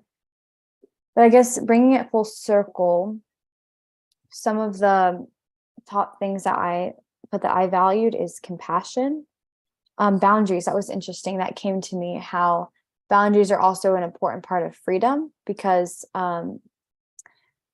maybe freedom with limits is boundaries, and then individuality. But I think that I don't exactly know how we got so destroyed to as we are now, but I think a big part of it has to do with the destruction of families. So most people today come from broken homes, and those broken homes are encouraged by broken societies. So you have a lot of lost, broken people in this world just looking to try to find their way. But if we could restore the system and restore family values, we could help heal people at that level. Okay, I'm going to stop now because I'm losing my train of thought. But yeah. Quick question, point of clarification. What are family values? Can you list them for me, please? So basically, men being men and women being women. I think men have so many unique things to offer, as do women. And I think a lot of unfortunate destruction comes from homes with broken fathers. When a man is passive or violent, he's supposed to be the rock of the family. This is why little girls like to twirl their skirt in front of daddy, for example. They crave that. And if that is not fulfilled in the home, that is going to translate to sexual promiscuity in many cases. When we promote this idea of freedom, then you talk about, okay, what about, there's actually an interesting book about sexual liberation and political control, how that can be used to control both men and women. But anyways, then you have men that don't grow up with a good leader in the house. So then they're lost and they can be easily influenced. So when I say traditional family values, I mean, like a household being led by a strong man, but also sustained by a strong woman, a feminine woman, a womanly woman who knows how to mother and to see those gifts in her children and raise them up. But if children have a good family structure to fall back on, a good support, then I think, that they would feel more confident going out in the world. They wouldn't be as easily swayed by all the propaganda that is out there. And also people wouldn't feel so alone. Okay, thank you. Yeah. Okay. Okay, I guess it's my turn. I will admit this meeting is kind of chaotic compared to, I think, our past meetings. Not necessarily a bad thing. It's just kind of like I'm just watching it all kind of evolve. But I think this really has a lot to do with us using just using. I wanted to make it more personal by actually asking people what their top value is. And I think we got more value out of that, I think, when people talk about it for themselves. But what I'd like to do is actually, because we've only really talked about, it's been 50 minutes almost, and we only really kind of started with freedom. But I wanted to at least bring up the next 4 values. Responsibility. So this one has 6 supporters. This one, understanding. This one has 6 supporters. And patience with 5 supporters. And you know what? Let's throw in courage while we're at it.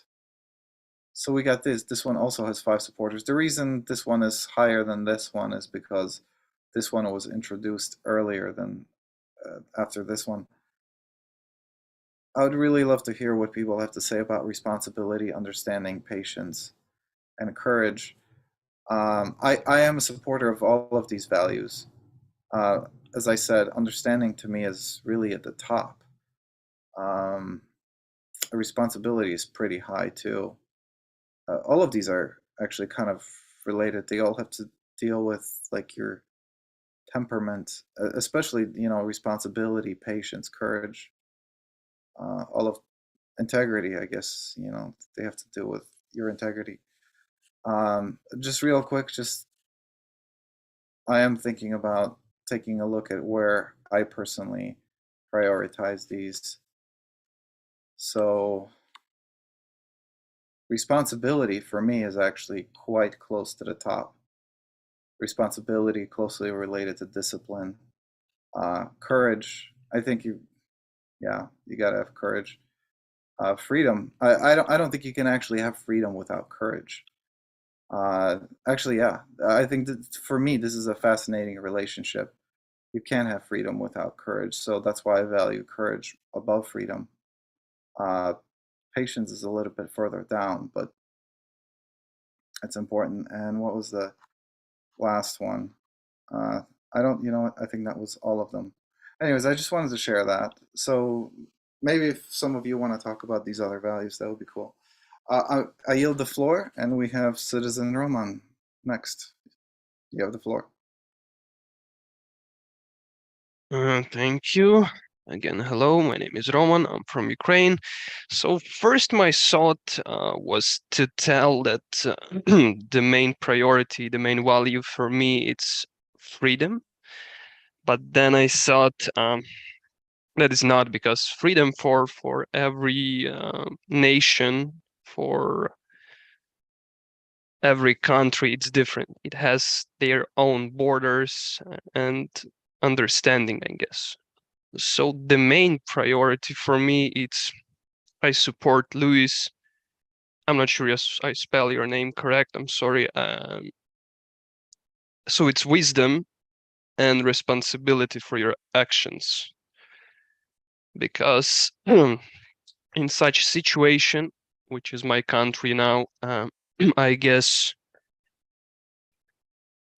because of the decisions which were made like in previous, since like independence, we will have never like such a problem which we have now.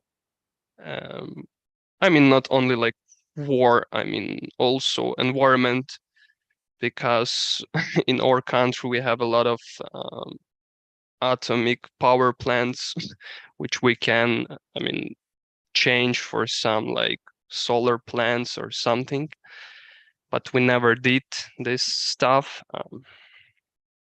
It's like little shame for me. I mean, now we have such a problem, and it's also strategic object. I mean, objects for military.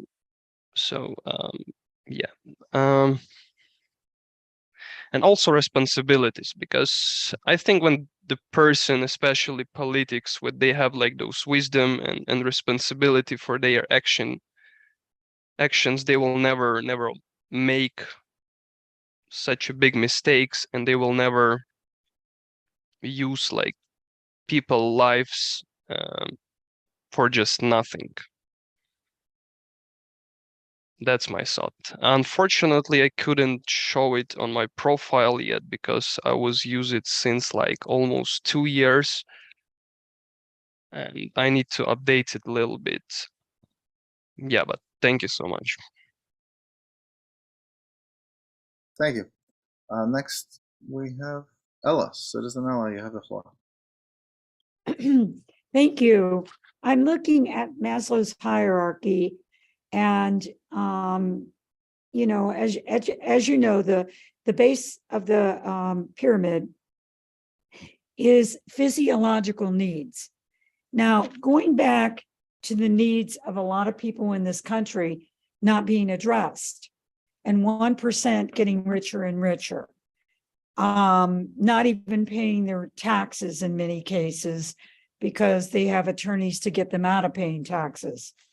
All of the, again, the Rust Belt workers in multiple states in the Midwest losing their jobs, due to technology, mechanization. All of the coal miners in multiple states losing those jobs. Both parties, in effect, ignoring those workers. Some give lip service. Both generally do very little to change the reality of all of these people who are, by the way, from a lot of different ethnic groups. So it represents a cross section of all of the ethnic groups in the United States. It's a class issue. So going up the Maslow's hierarchy pyramid, you have physiological needs. Those needs aren't being met. You can't afford the heat in the winter. You can't afford your house payment. You can't afford a decent car. You're not going to be able to afford a week in Florida, that's for sure, anymore. You're psychologically, you're worried all the time. Your safety is compromised. There's a drug epidemic because of hopelessness in these areas. You have, again, your safety is compromised when there's a drug epidemic in your area. And again, this is cross-cultural. This is not any specific ethnic group. Love and belongings as you go up the hierarchy. It's hard to keep your family whom you belong to and who loves you, because families are being torn apart by joblessness and hopelessness, and mothers are losing their children to overdoses, and their fathers, and their mothers are, it's just, they're being torn apart, and by divorce. And then you have self-esteem. Well, you have to have your physical needs met, your safety needs met. You have to be loved and belong to a group of people, your tribe, your community. Then you can get esteem, self-esteem. That's at the very top. When you have self-esteem, you can get a lot of the things you're talking about here, wisdom, objectivity, all of those things. You can get those things. I'm not saying you can't have those things in the worst of conditions. There have been books written about that. Of course you can. But if working back toward the collective a little bit in America might be a good aim in general, so that we can think about other people and think about the circumstances across this nation a little bit more, and thereby keep our democracy and stay out of this polarization that is going on between, like Ocean said, a lot of people are using this polarization to their advantage, and they're at the top of the heap, and politicians. The more we're against each other, instead of collectively trying to look at the inequalities across the board for everybody, the more money they put in their pockets. And as far as I think we have to have understanding comes first. You have to understand yourself, your environment, your community, your nation. You have to have responsibility. I believe in everybody working. I think it gives you self-confidence. It gives you a sense of belonging. I think we all need patience, and it's something we need to cultivate with one another.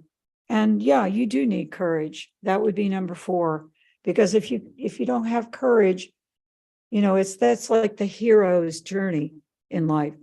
You have to have that courage to move beyond and to make these things happen, and reasonably. You don't want to go into a communist situation either, or maybe you do, but I don't. I'll speak for myself.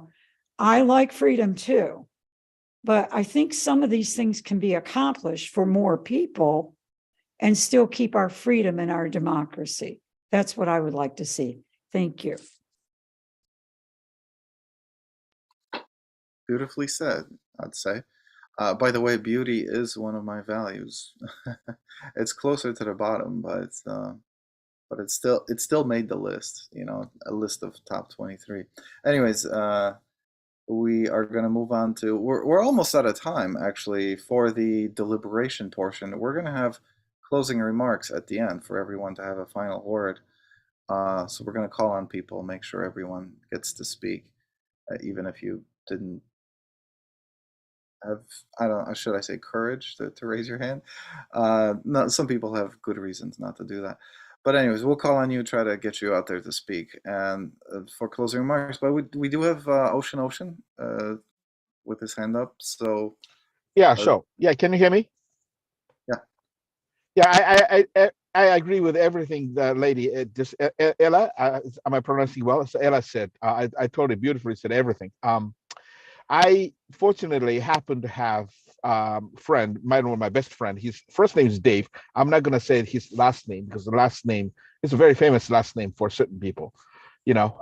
So and he actually his family is well worth billions, and owns several skyscrapers in New York, and he's one of the very top, top at the pyramid. So he belongs to 0.001% level, and I don't think his family pays any taxes. I don't know exactly what his family does. Maybe has the offshore account and so forth. You probably pay much more tax in companies like a General Electric, multi-billion-dollar company.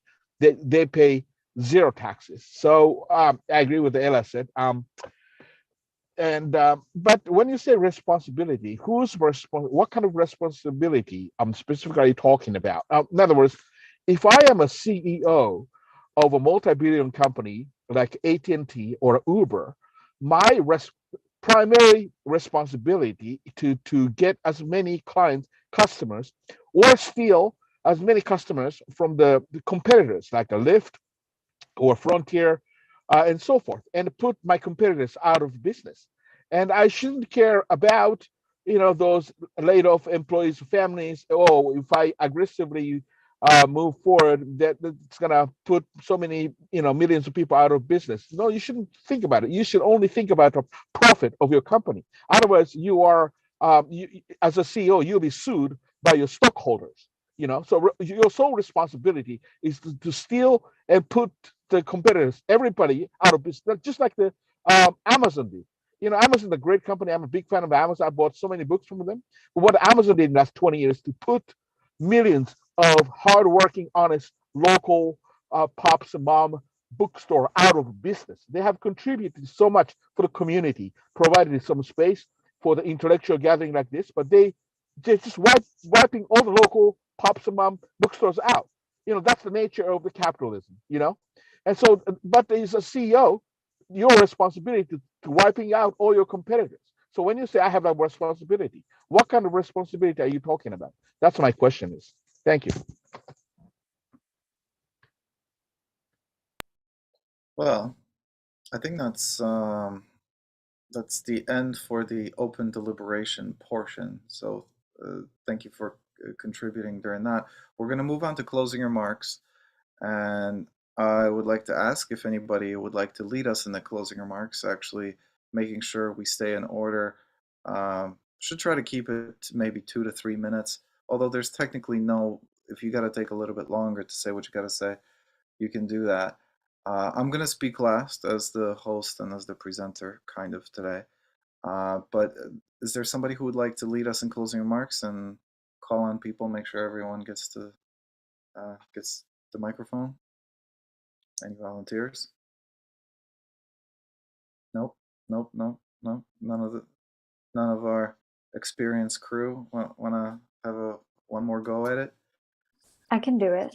Yeah. All right. Megan, All right. So let's start with, well, Ocean's at the top of my screen, but he just went. So let's go ahead and let's go down to Ethan. Alrighty. I guess what I'm going to try to do is just try to incorporate responsibility into the closing remarks, just because I did want to kind of speak to it a little bit. I think ultimately, like I had mentioned, objectivity resting at the top for me, responsibility becomes a means by which to kind of express and engage with that objectivity in society. Responsibility also to me is paramount to being a participant in reality, because we're structured as a way where we're responsible to, we go to work maybe because we're responsible to our family at home. So that value is nested in that. Being a good husband, a good father, that could be nested again inside of being a good citizen. All of these things are aspects of a responsible person engaging in society. I think that what is that final nesting of value? Where does that lie at? And ultimately, it seems to me to be whatever you think is objectively true. So the voluntary adoption of responsibility throughout life, like finding a long-term partner, finding a career, those kinds of things are ultimately to me what kind of get you through the hardest times maybe in life. Responsibility and the adoption of it is something that if you're married and that marriage falls apart, what's going to sustain you through the divorce, now that you don't have the responsibility to your partner anymore? Well, ultimately, there's hold objective. And if you're going through something like that and you've lost what you hold your responsibility for, you may lose your motivations to engage in work and career. Well, you can't really afford to do that. And so something there still has to be there that you are ultimately paying dues to. In my case, being following the Christian tradition, it would be to the creator, to God, to the person who instigated all of these objective truths. And so to me, responsibility to your values is nested in responsibility to God, ultimately for me. And I think that without responsibility, you get a very fragmented view of what we're supposed to be doing in the world. There's these there's these things like in Indian philosophy where you progress through these, like being a husband and being a housekeeper, and then going and being, a seeker of truth at the end, and an adherent of like ascension and trying to find out the spiritual truth. So I think to me, ultimately, objectivity is directly proportional to responsibility, because responsibility to something ultimate outside of just your family structure or whatever is paramount to getting through some of the worst periods of human suffering that you may experience in life. Because if you have a responsibility to your creator to get up and engage in the world to make it a better place, well, then you still always have that no matter where you're at in your life. And so I guess my closing remarks would be that the institutions that are often so hated, especially now in America, people have a rather suspicious view of institutions. And I think ultimately institutions are what teach you to become a self, and to know yourself is through the interaction and engagement with these institutions that make you a citizen. And so the institutions are the representatives of that objectivity. And so my closing remarks is just that responsibility and objectivity go hand in hand, and that you're ultimately responsible to your family. But once that goes away, human suffering can become very harsh, and you need responsibility in order to kind of, I would say, make it through the inherent suffering that's implicit just by being kind of a human. And so objectivity and responsibility to me are one and the same as far as I see it. And that's kind of my closing remarks. Thank you. Thank you, Ethan. I like what you said about the responsibility to God, because I feel like that is directly connected to your passions, your calling in life. And if you have that connection, you can sustain yourself throughout anything that comes in life. So thank you. Yeah, thank you. So next up is, I see Joe. Joe is pointing happily at his Control Your Government shirt. Joe, would you like to share your closing remarks? Yeah, I just want to say I'm so glad this is not actually the very last meeting ever. I had the wrong impression. So good luck with your office hours, Cesare, and I am expecting I'll probably hear from you guys again more in the future. Good to see it still going on. Yeah, good to see you too, Joe. Thanks for coming. Yeah, thank you. And by the way, congratulations once again on now being married and having a baby. Yes, congratulations to Lois and Cesare.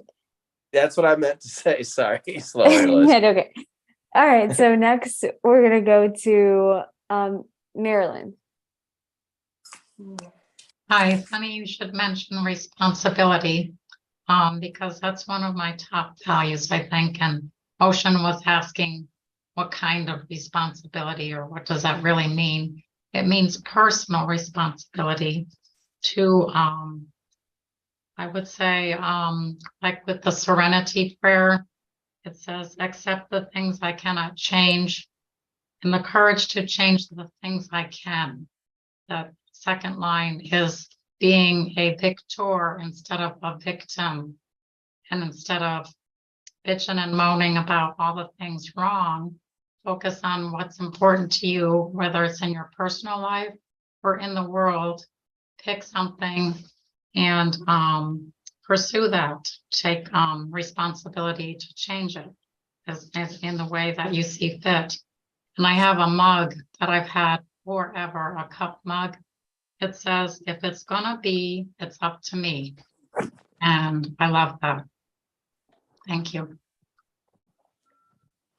Well said, Marilyn. So next, let's go to Roman. Would you like to share your closing remarks? Yes, thank you, Megan. I don't know, maybe a little confused, because I guess like a lot of things is really important. I'm not sure right now what is the most important, but I guess every action which is made with responsibility and with some like planning stuff before, it can just bring something really what we need and something really important. And yeah, I mean, I really happy and follow all of your thoughts. I mean, thoughts about I mean all this stuff. Sorry, I have a little problem with connection. Yeah, I support all of your ideas. It's really cool. It's nice to hear it. So thank you. Thank you, Roman, for joining us. We'll now go over to Lois. All right, thanks. I do think that diving into one's values is very important, as is also understanding other people's values, because when people get hurt, angry, upset at each other, I think a lot of the time it comes down to differences in values. We don't necessarily expect everyone to value the things that we do to the degree that we do. And then also, of course, I'm very much about getting to the root of things, to the fundamentals of things. And if you want to engineer the perfect government, well, actually, I can't do that.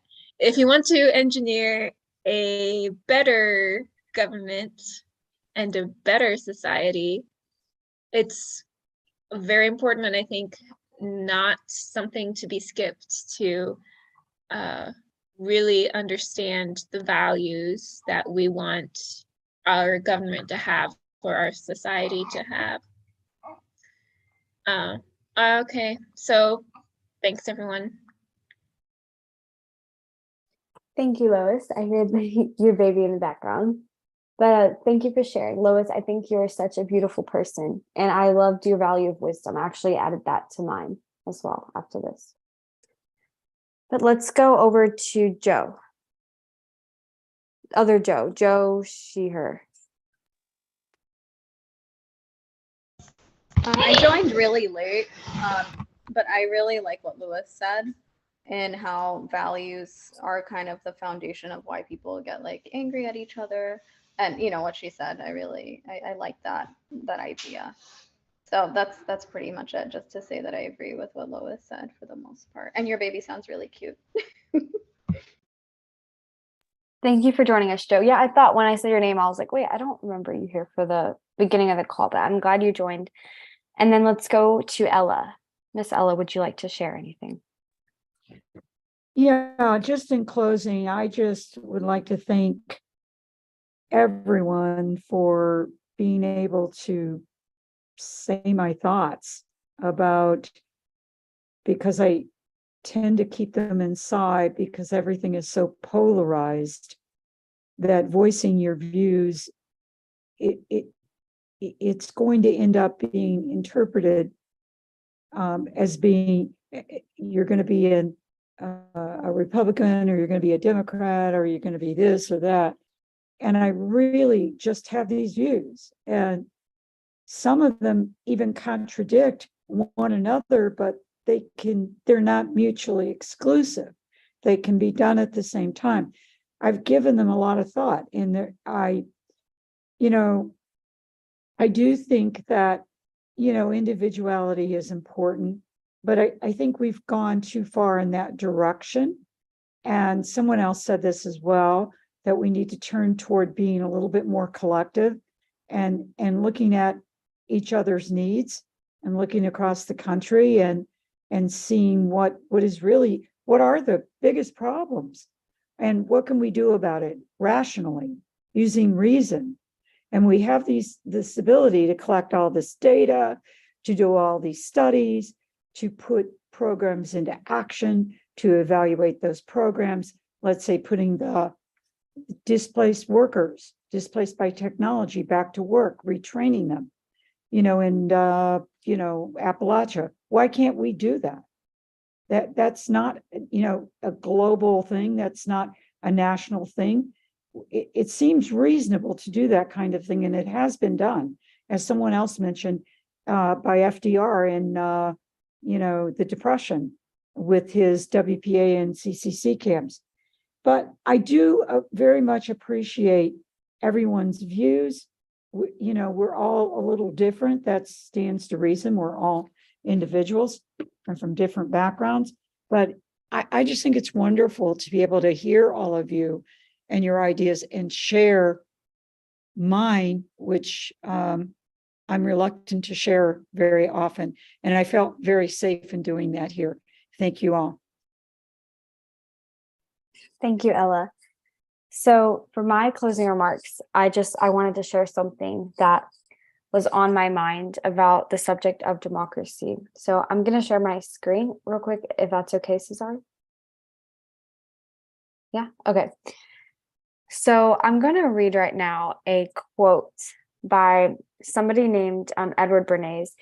Edward Bernays was not just some random guy talking about democracy. He actually had a very significant influence in the country of America. I mean, you could read all about him by looking him up.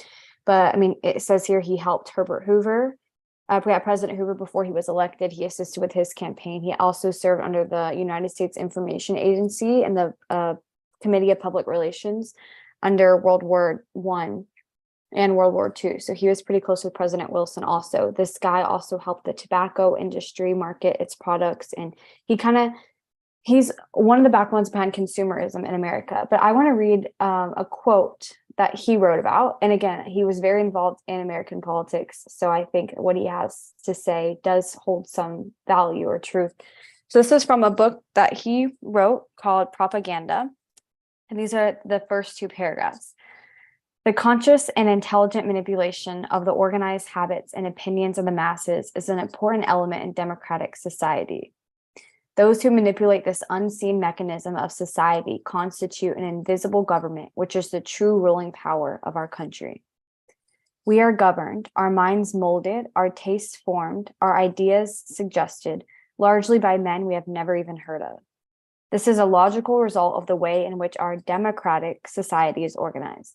Vast numbers of human beings must cooperate in this manner if they are to live together as a smoothly functioning society. So I thought that was pretty interesting. It makes you wonder, what really is democracy? What is American democracy? Thank you. And I will now pass to Sari.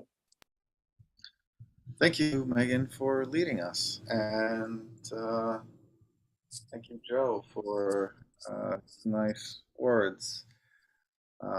Yeah, we're actually celebrating our 2-year anniversary of having met at Citizen Assembly.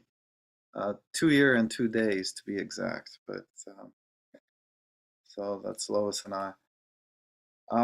What do I want to say? So this meeting was a little bit more chaotic. You know, I wasn't sure what to expect. I kind of just wanted to take it easy. I like some of the things that were said.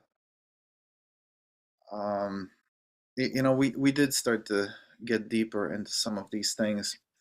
Not as deep as I like to get, but I think the important thing that was missing is to actually, you know, have everyone look at these values really from their own perspective, actually identify their values. I think that's what was missing from some people, is that they have not taken the time to actually prioritize their values. And the big thing that you actually see when you do that is you see the overlap. When you actually have listed your values and you see someone else's list, their list might be reversed or a little bit scrambled, but they're going to have a lot of the same ingredients. And so, you know, I think for the most part, everyone values freedom in some way, and everyone values community in some way, or everyone values efficiency, and everyone values personal gain, or personal profit. So there's a lot of overlap. So the idea of this whole exercise is to actually realize that it's not so much a difference. Values don't divide us. I just but we do sometimes have different ideas because we are trying to satisfy different values. um, some first, others second. I guess the last thought I wanted to say on that is I encourage you all to actually do the exercise. Go through the list of values, prioritize them for yourself, look at what other people have. And my list keeps growing. Actually, my list is longer than the 23 spaces. So in the last space, I'm listing all the other values that are essentially at the bottom. But at least my top values, um, those have their own positions. Anyway, so that's that. I want to thank you all for joining us today. Again, the goal is going to be to do a show, to have a more dedicated crew who knows how to work together, and we can entertain the masses while educating and organizing the few who are willing to take up the responsibility to do more. So yeah, let me know if you want to work on the Igora versus Headlines program. And before we shut things down, and I just want to say, we're going to keep this room open for just casual conversation, for the social hour, you could say, cocktail hour. So yeah, when we are done officially with the meeting. So stick around if you want to hang out with people and just chit chat a bit more. But before we do that, let's do the final deciding vote for one of these beautiful Control Your Government t-shirts. If you have won one before, we do have an alternate prize, but if you have not won one before, we'll be mailing this out to you. This one's actually mine. I've worn it many, many times, but we have a brand new one for you. So if you would please use the chat to write the name or names, you can write more than one name, including yourself, of the people that you thought had the most insightful contribution during today's meeting. You can take a minute to do that. It's not a major rush, but you can take a moment to think about it, but let's try to get this wrapped up in there relatively quickly. So yeah, just take a moment and write the names of the people you thought, just whatever, for whatever reason, whoever you think should win the shirt for today's meeting. You can justify it however you like.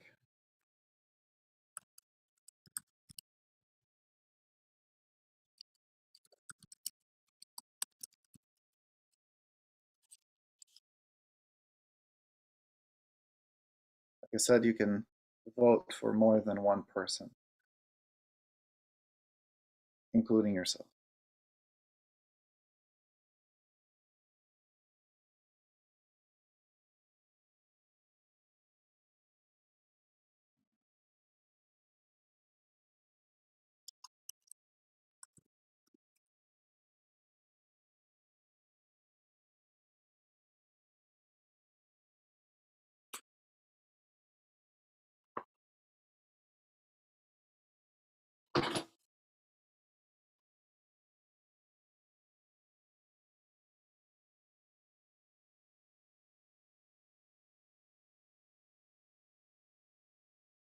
I am going to need some help tabulating this, so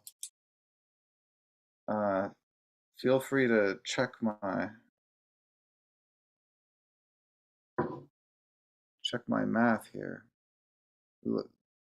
Does it look like we got everyone's input?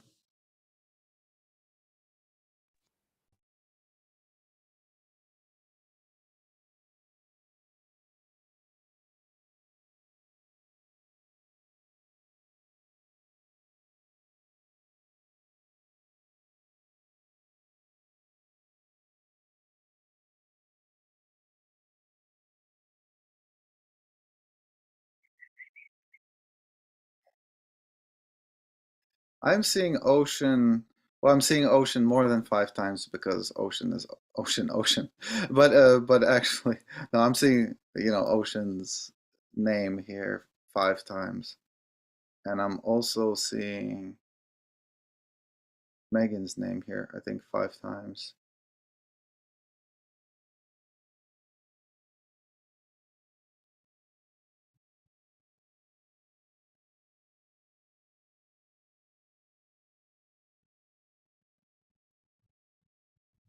Oh wait, is it 6 times for ocean?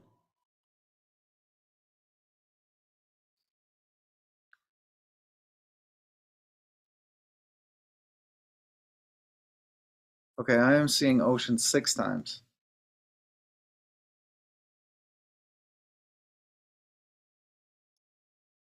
Is that correct? It does look like we have ocean as the winner.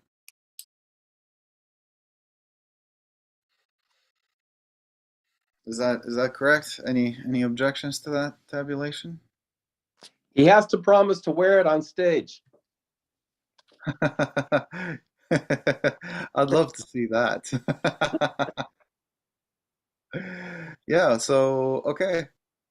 Looks like that's I just want to make sure that it wasn't, I'm not missing something. Maybe someone voted twice or something like that, no?